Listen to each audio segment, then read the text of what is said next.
A mi querida audiencia, el día de hoy le doy la bienvenida en el inicio de trabajo de las transmisiones que hacemos ya desde hace más de 3 años en estos programas, lo cual nos da mucho gusto. Aprovecho para desearles a todos que tengan un año lleno sobre todo de salud. Es muy importante. Sin salud no hay nada. Se acaba todo. De bendiciones porque también las requerimos y de prosperidad para poder seguir enfrentando los retos de esta vida. Y a mi querido Rafael le hago extensivo esta felicitación y le Gracias, agradezco Raúl. mucho que iniciando las actividades profesionales nos abra su agenda para poder conversar con él. Bienvenido, Rafa. Muchísimas gracias, mi querido Raúl, y lo mismo para ti y para tu auditorio tan apreciado. Los mejores augurios para este 2024, que pinta interesante por lo menos, ¿no? Pues por lo menos, no solamente interesante, muy activo, muy dinámico, Sin duda. ¿verdad? Ujú. Así Oye, es. Rafa, la audiencia creo que estaría muy interesada en escuchar una opinión viniendo de ti. ¿Cuál fue el proceso en la nominación o en la selección de la magistrada Lenia Batres? ¿Lo podrías explicar? Sí, con todo gusto, mi querido Raúl. Fue una cosa completamente inédita desde que este sistema de las ternas se incluyó en nuestra Constitución General en el año 94-95 con la gran reforma del presidente Zedillo al Poder Judicial de la Federación y en concreto a la Suprema Corte de Justicia de la Nación. ¿Por qué? Porque por primera ocasión se utilizó una cláusula que aún en las votaciones más peleadas nunca se había tenido que llegar a ello. Una cláusula de cierre, cuando no hay posibilidad. La Corte, perdón, la Constitución es bastante agresiva en el verbo que utiliza. Cuando el Senado de la República rechaza en dos ocasiones consecutivas la terna que le presenta con sus propuestas el presidente de la República, este tiene la facultad de nombrar inmediatamente de entre las o los integrantes de la segunda terna a quien considere más idóneo para ocupar el alto sitial de ministro o ministra de nuestro máximo tribunal. Esto nunca había ocurrido. Sabemos que por experiencias pasadas, sabemos tras bambalinas, porque después en las votaciones no se reflejaba con claridad, pero sabemos que a pesar de que había votaciones divididas, al final los grupos parlamentarios lograban llegar a un acuerdo para elegir a quien consideraban el perfil, el mejor perfil, o por lo menos el menos malo, para ocupar un sitial en la Suprema Corte.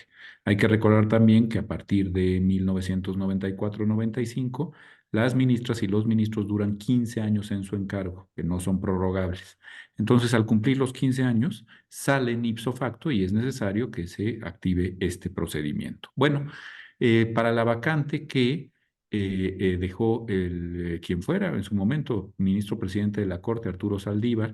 Ya sabemos lo polémica que fue su renuncia anticipada, le faltaba un año para cumplir con la totalidad de estos 15 y expresó unas causas que, según algunos observadores, no llenaban el requisito de ser causa grave, como lo exige la Constitución, pero con todo, el presidente de la República no calificó la renuncia de Saldívar, tampoco lo hizo el Senado de la República, la aceptaron y ya está.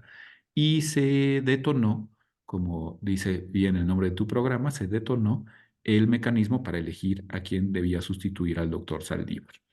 En una primera ocasión se presentó una terna con dos integrantes que después estarían en la segunda terna.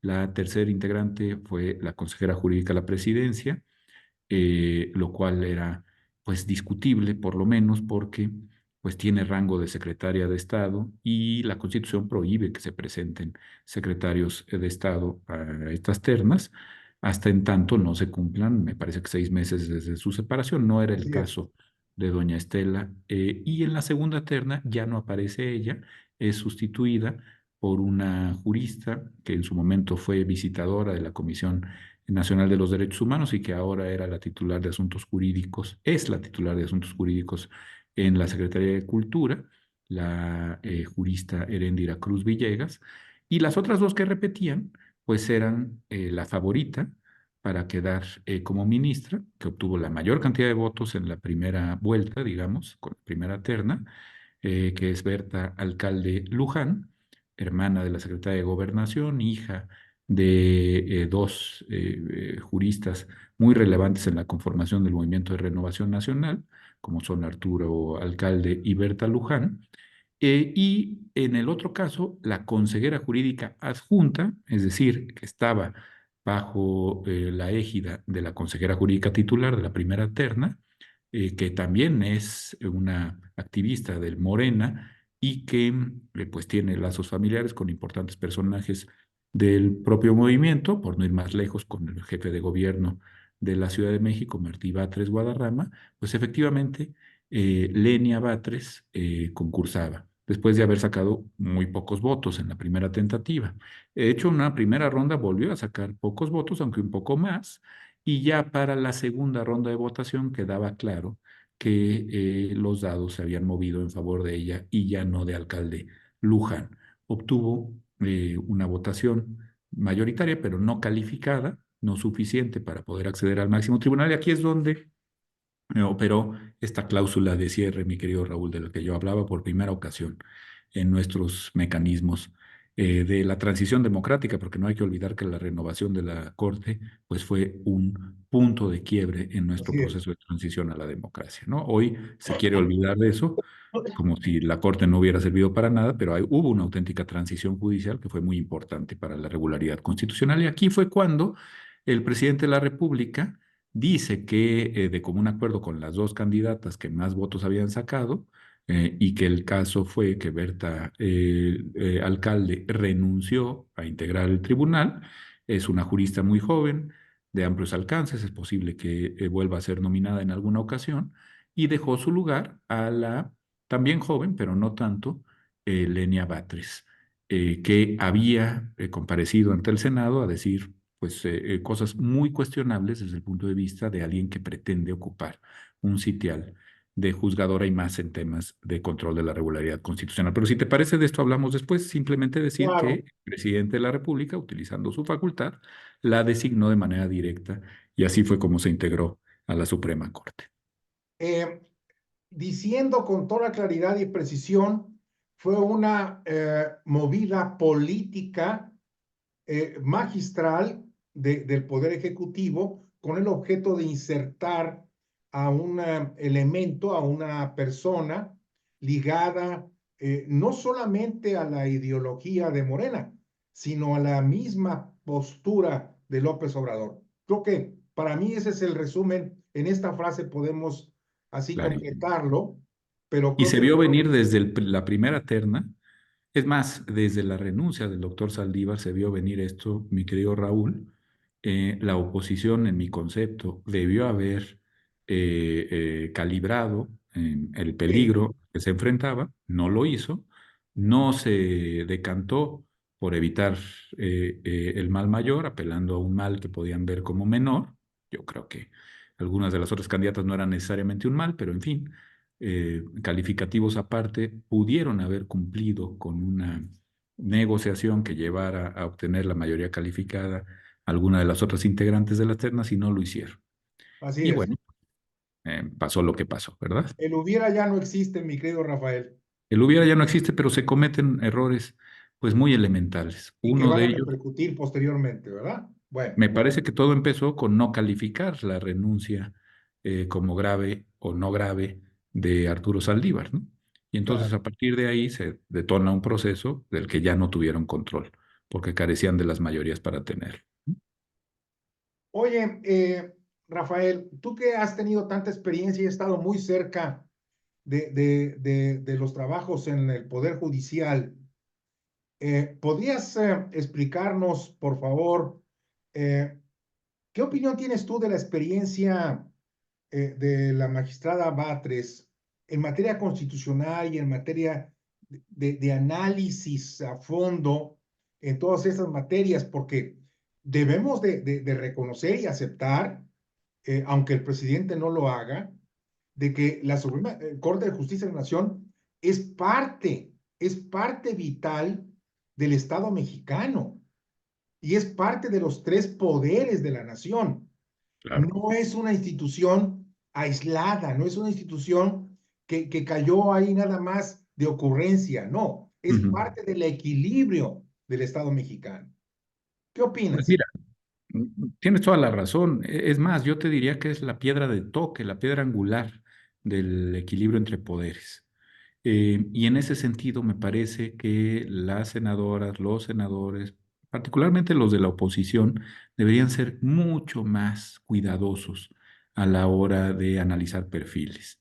Ya hemos tenido escándalos terribles en cuanto a la falta de análisis de los méritos curriculares y académicos, que incluso, bueno, pues se ha llegado al caso de denuncias de plagio cuando ya se ha hecho la nominación, y en este caso sí, por mayoría calificada de la Suprema Corte, es decir, con votos también perdón, del Senado, con votos también de la oposición en el Senado, y ahora me parece que en este caso concreto, pues tampoco se analizó con seriedad ni se hicieron las preguntas que eran adecuadas después de las dos comparecencias de la hoy ministra Batres Guadarrama. ¿A qué me refiero? Primero, en países con un alto desarrollo de cultura constitucional, porque esto al final del día no es de cumplir requisitos nada más formales, ¿verdad?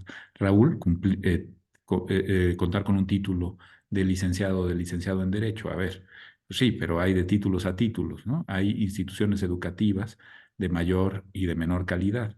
En países en donde la cultura constitucional está desarrollada, es impensable que una facultad de derecho que no esté acreditada como una de las dos, tres o cuatro mejores del país pueda otorgar este tipo de perfiles al máximo tribunal. Pienso en el Tribunal Constitucional Alemán, pienso en la Suprema Corte de Justicia de los Estados Unidos, en la de Canadá, bueno, incluso en la de Colombia, en España, en Italia, en Francia, los miembros del Consejo En los Constitucional pues países tienen. nórdicos, mi querido Rafael. Claro. No, no conozco bien la experiencia de los países nórdicos, pero te aseguro que en Suecia, por ejemplo, pues no puedes llegar al máximo tribunal si no tienes un título de Uppsala o Claro, de Estocolmo, claro. ¿va? Es evidente. De hecho, socarronamente lo decían la famosa jueza Ginsburg y el juez Alito, que eran muy buenos amigos a pesar de estar en los extremos ideológicos del máximo tribunal de los Estados Unidos. La jueza Ruth Bader Ginsburg y el juez Alito y Escalía, los dos, ¿no? Se quejaban de que integraban el Tribunal Supremo, los nueve justices, como dicen los gringos, ¿verdad? Venían solamente de universidades muy acreditadas de la famosa Ivy League de la costa este de los Estados Unidos o bien de las universidades californianas, de dos o tres universidades californianas, y no había más. Ya últimamente se han abierto un poco más a universidades como Notre Dame, ya en el cinturón bíblico o en el Middle West, que le llaman también en los Estados Unidos, pero de todas maneras se aseguran los senadores de que sea gente que cumplió con un currículum de estudios muy, muy estricto.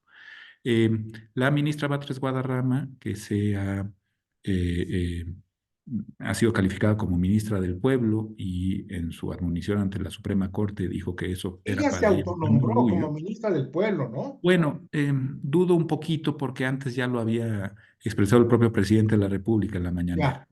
que era un agente del pueblo y que por lo O tanto sea, iba a fue una luz que la iluminó. Pues sí, a ver, desde luego, y por otro lado, pues yo no sé cómo los demás ministros y ministras pues no reclaman, ¿no? Porque pues en todo régimen democrático cualquier funcionario público es tan del pueblo como cualquier otro, ¿no? Pero en Claro. fin, entiendo que son expresiones con un toque demagógico, lo que tú quieras, pero también se mostró orgullosa de ser producto de la educación pública a nivel superior, si no entendí yo mal su admonición. Y no es cierto, ella es egresada de una universidad privada con escasos años de experiencia en la carrera de Derecho y desde luego no entre las más acreditadas del país. Entonces, primer punto de lo que mencionabas, me parece que ahí faltó un análisis mucho más puntilloso, mucho más estricto del currículum vitae de la hoy ministra. Por otro lado, al haber sido conscientes los senadores de los em, conceptos que marcadamente en materia procesal, pero desde luego de justicia constitucional y en general de derecho en el país tenía doña Lenia, pues debieron ser también mucho más puntillosos, mucho más incisivos en sus preguntas hacia ella, ¿no?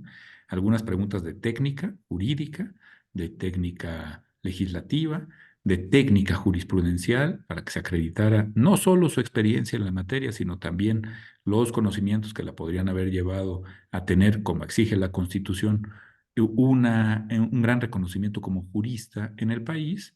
Y bueno, pues claramente las preguntas no fueron por allá. Yo no sé la oposición por qué formula estas preguntas, digamos, en los corrillos, con honrosas excepciones, ¿no? Pero en los corrillos después del periodismo o en las quejas en las reuniones internas de los grupos parlamentarios, pero no en el momento procesal adecuado, que es cuando se está evaluando el perfil de la candidata. Y no pasó. Si tú me dijeras, en una situación normal, se acredita con haber sido consejero jurídico adjunto de la presidencia la experiencia suficiente para acceder al máximo tribunal, yo te diría que sí, que en términos generales es un alto puesto. Yo conozco muchas y muchos juristas que lo han sido. Uno de ellos está hoy en la Corte. El ministro Javier Lainez fue consejero jurídico adjunto de la presidencia de la República, entre otros varios cargos, por lo demás. Pero me parece que en este caso los requisitos de una amplia trayectoria y sobre todo de experiencia jurisprudencial, no solo jurisdiccional, sino jurisprudencial como prudente del derecho, pues no quedaron acreditados. Y ahí están los resultados. Todos esos conceptos que se vertieron en sus comparecencias ante los senadores de la República, después los repitió en su discurso de toma de protesta, de asunción de la Sí. ministratura ante el Pleno de sus compañeros en el máximo tribunal. Por cierto, ninguno de ellos, ni siquiera la ministra presidenta, la llamó al orden cuando expresó conceptos muy graves, incluso acusaciones sobre falta de cumplimiento de la mismísima Constitución por parte de sus pares. Esto, bueno, pues es, creo yo, un mal presagio acerca del ambiente que se puede formar en torno a ella en la Suprema Corte de Justicia. Ojalá me equivoque porque el control de la regularidad constitucional y la defensa jurisdiccional de los derechos humanos es una cosa de la mayor importancia, como tú destacabas al principio. Solamente decir que ya después de todo esto, nada más y nada menos que contestó, le dio la bienvenida al Pleno del Máximo Tribunal una ministra muy polémica que ha estado en la picota de los acusados precisamente por una cuestión de honestidad intelectual y académica, que incluso se refirió a ella como una persona con una trayectoria académica impecable y que venía a unirse a las trayectorias profesionales, imagínate tú, subrayo profesional, muy diversas que tiene la Suprema Corte, como es la ministra Yasmín Esquivel Moza, cuyo asunto relacionado con la tesis profesional y con la tesis doctoral dista mucho de haberse resuelto todavía en ninguno de los canales en donde está abierto. Así es que, pues ya me dirás tú, mi querido Raúl, y ya nos dirá nuestro auditorio dónde estamos parados y a dónde Sí. podríamos ir en medio de tanto desprestigio, ¿no? ¿Qué tanto afectará la presencia de Batres y de Yasmín, a final de cuentas también, en el proceso interno de trabajo de la Suprema Corte de Justicia? Pues mucho, bueno, no solo es una cuestión de ambiente, como yo me referí, desde luego el mal ambiente, bueno, tú lo sabes, en las instituciones públicas siempre es muy pernicioso, pero más allá, digamos, de estas cuestiones que tienen que ver con las simpatías y las antipatías, vámonos a la cuestión numérica. Los juicios de amparo en revisión pues requieren una mayoría simple. Hay hoy por hoy un moderno mecanismo de precedentes que fue cuestionado por la propia ministra Batres Guadarrama en su discurso de asunción del puesto, que consiste en que con una resolución del Pleno del Tribunal se fija ya un precedente obligatorio para todos los jueces del país en cuanto al sentido de la misma. Entonces, formar una mayoría simple de 6 contra 5 con el voto de la ministra. Sabemos que hay otros dos votos, pues prácticamente cantados, como se diría en el béisbol, a favor del oficialismo, ya son tres, Bueno, en materia de amparo estrictamente, pues ya te das cuenta cómo tiene una consecuencia. Y además, el sentido de los mismos, cuando ella sea ponente, el sentido de las resoluciones, hacer, si alcanza la mayoría, obligatorio para todos los tribunales del país. Concretamente, ¿en qué tipo de temas? Porque Esto, para que eh, la eh, gente lo entienda, tú sí, dijiste qué materia buena de pregunta, amparo, ¿verdad? porque luego confundimos acciones de inconstitucionalidad, controversias constitucionales y Exactamente. amparo. El amparo, para no hacernos muchas bolas, el amparo hay de dos sopas. El amparo directo, que tiene que ver con la impugnación de resoluciones de los tribunales superiores de justicia, muy a grandes rasgos, ¿no?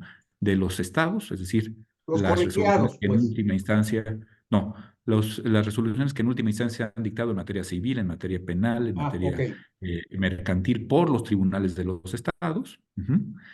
También en algunas circunstancias los tribunales colegiados de circuito, que son tribunales federales, pero quedémonos en esto. Hay una tercera instancia cuando, una segunda o tercera instancia cuando se resuelven recursos, por ejemplo, de apelación, y después te queda el amparo que resuelven generalmente tribunales colegiados de circuito, pero que la Corte puede atraer. O incluso se pueden dar amparos en revisión que resuelve la Corte y siguen siendo numerosísimos a pesar de las excusas que se han puesto para que no llegue tanto asunto a la Corte. Eso es el amparo directo.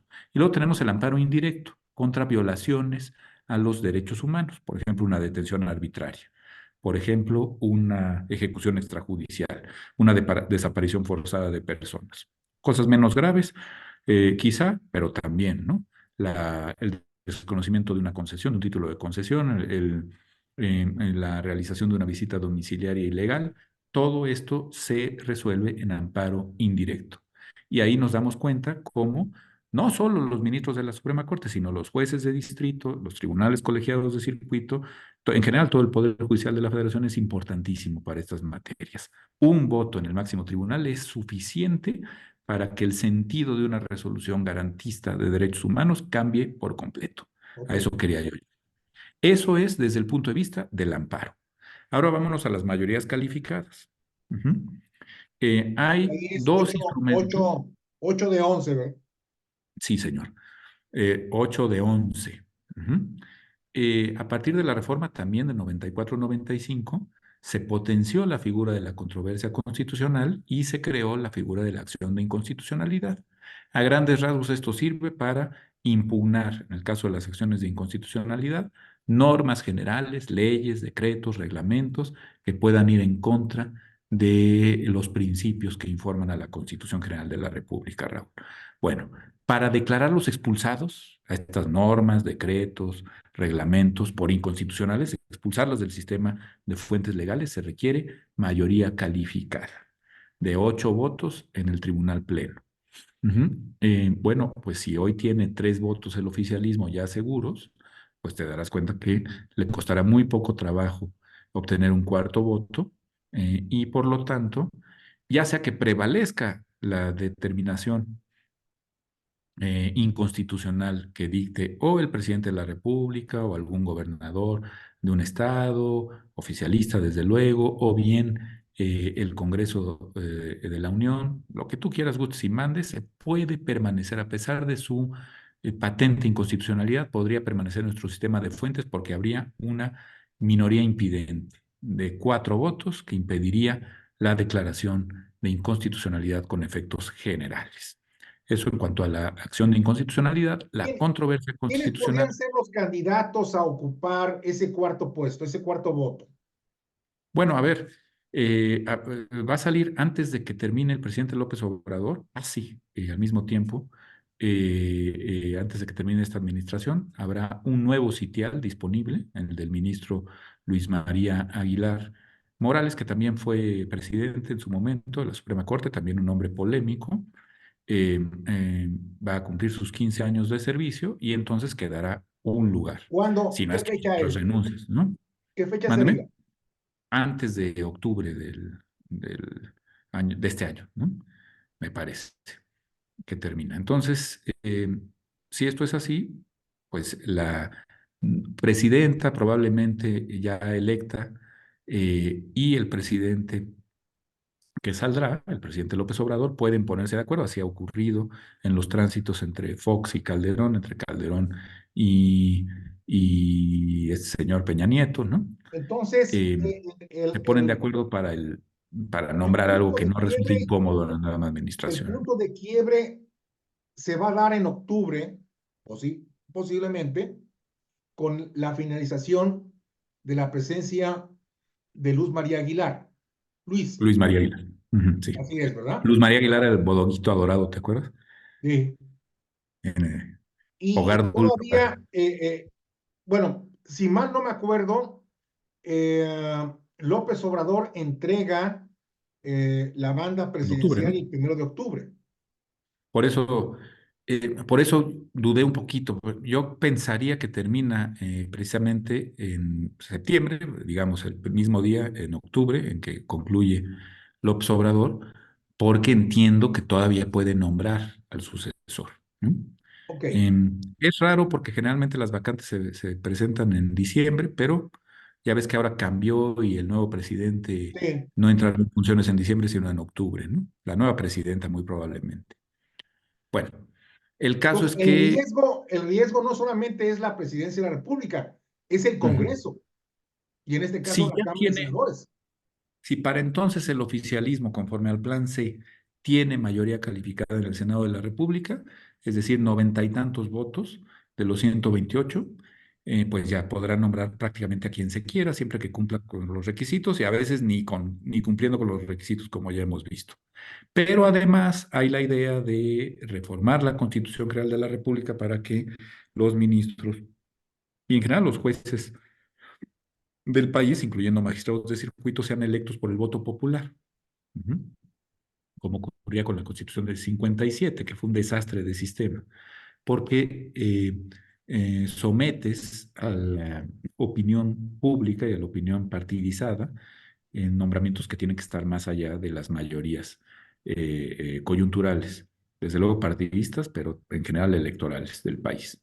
Y bueno, imagínate, si hay capacidad de reformar la Constitución en ese sentido, bueno, pues vamos a tener un tribunal cada vez menos técnico, cada vez más politizado, cada vez más partidizado. Me preguntabas, ¿quiénes pueden ocupar estos lugares? Bueno, en ese escenario, prácticamente quien sea, no se tendría que negociar con nadie, ¿no? Si la oposición gana la presidencia de la República, pero no la mayoría calificada en el Senado, bueno, pues ahí ya empezarían las negociaciones con el hoy oficialismo. Hay que recordar que las mayorías no son para siempre, ¿verdad? Y que varían.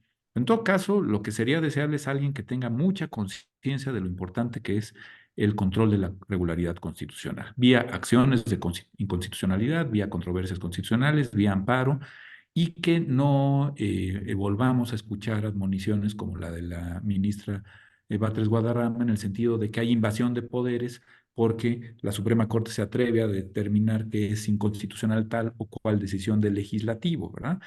Y que la tradición jurídica de romano-canónica o germánica, la nuestra, impone una superioridad en el sistema de fuentes a la ley, lo cual no es exacto, ni ha sido así siempre, ni tiene por qué seguir siendo, ni lo es hoy por hoy, o desconocer que los principios constitucionales y particularmente aquellos en materia de derechos humanos que vienen de las fuentes convencionales, de las fuentes supranacionales, Raúl, internacionales, tienen que tener vigencia, tienen que tener vigor.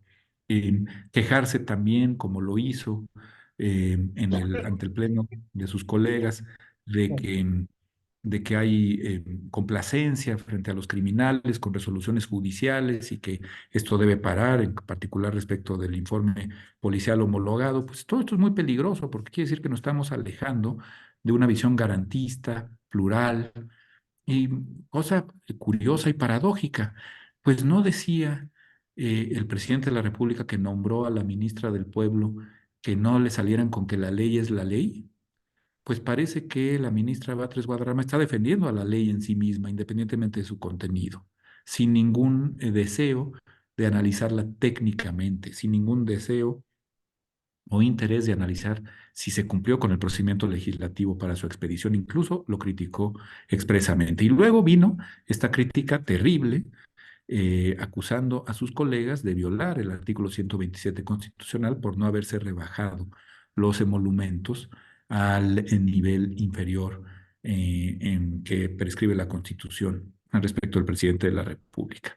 Bueno, y no hubo respuesta, por lo menos no ahí. ¿No? Se acusa de algo muy grave a sus colegas. Yo creo que debió llamársele al orden o que debería haber algún posicionamiento de quienes integran el máximo tribunal junto con ella. Hasta el momento no lo ha habido. Solo ha Esperemos habido que esta la respuesta. presidenta ¿Perdón? magistrada Norma Piña haga uso de la palabra en breve para aclarar esto, ¿verdad? Pues sería muy bueno. Hoy hubo sesión, una mini sesión, hoy lunes 8 de enero, y no hubo ninguna referencia a las palabras de la ministra Batres Guadarrama. Y bueno, pues, como quizás sepas, también hubo una petición de ella de que no se le pague más allá de los extremos que señala el 127, aunque todavía no sabemos a cuánto asciende la totalidad del ingreso del presidente de la República, que hay que recordar que el 127 no se refiere solamente a los salarios en términos netos, sino a todos los estipendios, los emolumentos, todas las percepciones que pueda tener por cualquier concepto. Y en ese sentido, como resolvió ya el máximo tribunal en alguna ocasión, pues hay que integrar todos estos conceptos para saber cuánto se gana. Bueno, pues hubo esta solicitud, ya se le contestó que no se puede hacer así porque se trata de una resolución eh, que tiene que recaer en igual proporción para todas las ministras y todos los ministros. Pueden hacerse acepciones personales, ¿verdad?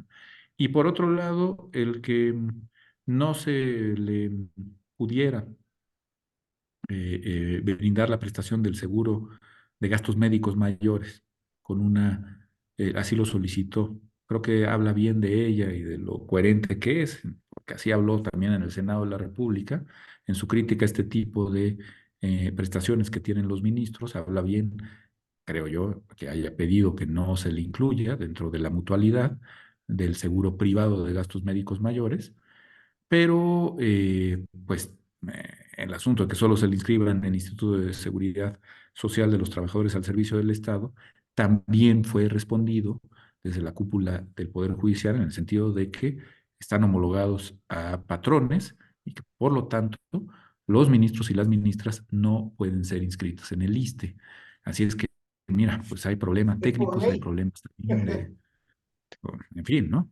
De mala leche por todos lados y el ambiente, insisto, creo que no es el más adecuado para el control de la regularidad constitucional y sobre todo para plantar cara a posiciones demagógicas, posiciones que desconozcan lo mucho que hemos avanzado en cuanto a la generación de una justicia independiente, muy decorosa, serena, imparcial, despartidizada, etcétera, etcétera, etcétera. El pueblo, cabe recordar, no es solamente aquel que se encuentra de acuerdo con las posiciones del presidente de la República o del movimiento que gobierna. El pueblo está integrado por la totalidad de los habitantes de una nación. Claro, Y en ese sentido, pues nadie es más pueblo que nadie, ¿verdad? Ujú. el pueblo Así es. somos Y todos. no cabe más que respetar ese pluralismo de pensamiento que existe entre las mujeres y los hombres que integramos este país. ¿Ah? Caray, Rafael, no sabes cómo agradezco tu explicación, creo que nos ha quedado muy claro, porque detrás de todo este tema hay muchísima, ah, no quisiera yo usar la palabra ignorancia porque no, es un tema muy complicado, es un tema muy técnico, muy conceptual, y qué bueno que tú nos has hecho el favor de compartir tus experiencias y aclararnos los temas. Y por No, supuesto, pues al contrario. por Mil gracias a ti, supuesto, Rafael, pues las puertas aquí de esta emisión de Detona van a seguir abiertas porque todavía habrá muchos temas que platicar, ¿no crees? Sí, señor, viene un año judicial muy interesante. El 2023 lo fue, el 2024 lo va a ser. Habría que hablar de la situación de la Sala Superior del Tribunal Electoral y de la situación del Tribunal Federal de Justicia Administrativa, que tiene muchísimas vacantes y es un tribunal de la máxima importancia también en el país. Y Así en es, medio de todo esto, la coyuntura electoral, ¿verdad? claro. Ujú. Te mando un abrazo, mi querido Rafa. Abrazo enorme, mi querido Raúl, Y y agradecido muchas como siempre. felicitaciones a ti y a tu Seguimos en auditorio. contacto. Feliz 2024. Gracias. Igual.